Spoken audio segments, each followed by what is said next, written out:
Welcome students, आप देख रहे हैं SMS tutorial a journey to excellence. मैं संदीप मल्होत्रा आज आपके सामने काफ़ी इम्पोर्टेंट टॉपिक प्रोबेबिलिटी लेके आया हूँ। अब ये प्रोबेबिलिटी जो है 9th क्लास से शुरू होकर 12th क्लास तक जाती है। आगे हायर क्लासेस में भी इसका कंसेप्ट चलता है। तो प्रोबेबिलिटी सबसे पहले होता क्या है? प्रोबेबिलिटी होता है कि जो टोटल नंबर ऑफ आउटकम्स हैं और जो हमारी फेवरेबल आउटकम्स हैं उनकी रेशो, फेवरेबल आउटकम्स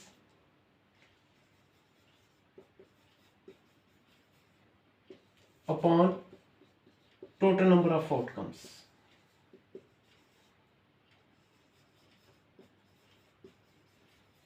अब सबसे पहले ये आउटकम्स क्या होती हैं, मैं सिंपल सी एक एग्जांपल लेता हूं। उस एग्जांपल में एक कॉइन ले लेता हूं और जब मैं एक कॉइन को टॉस करता हूं तो क्या होता है, या तो हेड आ सकता है या टेल आ सकता है।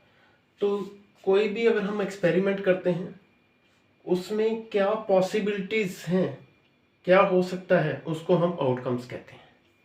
तो इसकी आउटकम्स आ गई हेड और टेल, ये तो होगी टोटल। अब अगर मुझे पूछा जाए प्रोबेबिलिटी ऑफ ए हेड, तो मैं क्या बोलूंगा? अब हेड कितनी बार आ रहा है? एक बार, ये हो गया फेवरेबल आउटकम। टोटल कितने हैं? 2, ये आ गया टोटल नंबर ऑफ आउटकम्स। तो जब भी आपने प्रोबेबिलिटी स्टूडेंट्स निकालनी है तो आपने ये फार्मूला याद रखना है, favourable outcomes divided by total number of outcomes. अब इसी के रिलेटेड सबसे पहले मैं कॉइन का केस लूंगा, उसके क्वेश्चन सॉल्व करूंगा। उसके बाद डाइस है, उसके बाद कार्ड्स है। तो आज के लेक्चर में सबसे पहले कॉइन फर्स्ट लेते हैं। जब हमने एक कॉइन टॉस किया, ए कॉइन इज टॉस्ड,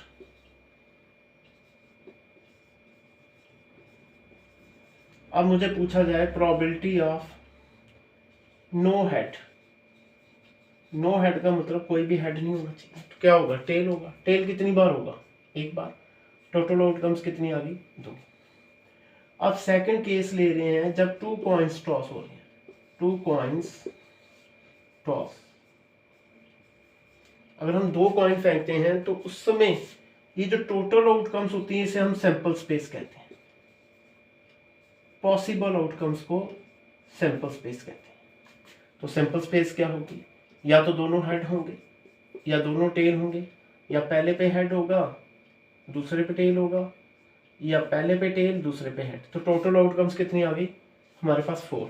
अब पूछा जाए प्रोबेबिलिटी ऑफ 2 हेड, तो आपने क्या करना है, देखना है 2 हेड कितनी बार आ रहा है? 1 टाइम। टोटल आउटकम्स कितनी आ गई? 4। तो स्टूडेंट्स ये आ गया 1/4। अब इसी क्वेश्चन में अगर पूछा जाए प्रोबेबिलिटी ऑफ 1 हेड, तो आपने देखना है टोटल आउटकम्स कितनी है 1 हेड में? 1 2, 2/4, 1/2। तो प्रोबेबिलिटी की जो मैक्सिमम वैल्यू है वो 1 होती है, मिनिमम 0 होती है, और प्रोबेबिलिटी कभी 0 नहीं हो सकती, सॉरी माइनस नहीं हो सकती कभी, प्रोबेबिलिटी माइनस में नहीं। अब नेक्स्ट केस लेते हैं जिसमें हम 3 कॉइन टॉस करेंगे। 3 कॉइन्स टॉस,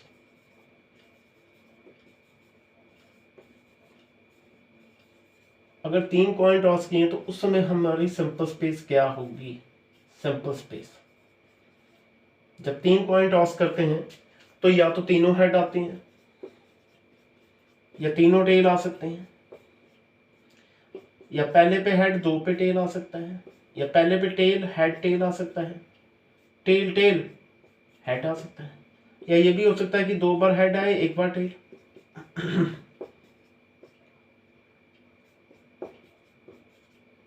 ये आप काउंट करेंगे, ये 8 होंगे। 1 2 3 4 5 6 7। तो टोटल नंबर ऑफ आउटकम्स क्या होती है हमारी? 8 आ गई इसमें। अब प्रोबेबिलिटी किसी भी तरह से पूछ सकते हैं। प्रोबेबिलिटी पूछ सकते हैं 2 हेड्स। अब आपने देखना है 2 हेड्स कहाँ पे आ रही हैं। देखिए, एक तो यहाँ पे आ रहा है 2 हेड्स, यहाँ पे 2 हेड्स, यहाँ पे 2 हेड्स। तो हमारा 3 फेवरेबल आ गया, टोटल आ गया 8। तो ये आपका 3 कॉइन्स का है। अब यहाँ पे एक कंसेप्ट और मैं बताऊंगा, एटमोस्ट और एटलीस्ट। एटमोस्ट में हमने क्या करना है, पीछे आना है, बैक। एटलीस्ट में हमने आगे जाना है, फॉरवर्ड। तो अब इसका क्वेश्चन कैसे आ सकता है, इसी केस को लेंगे।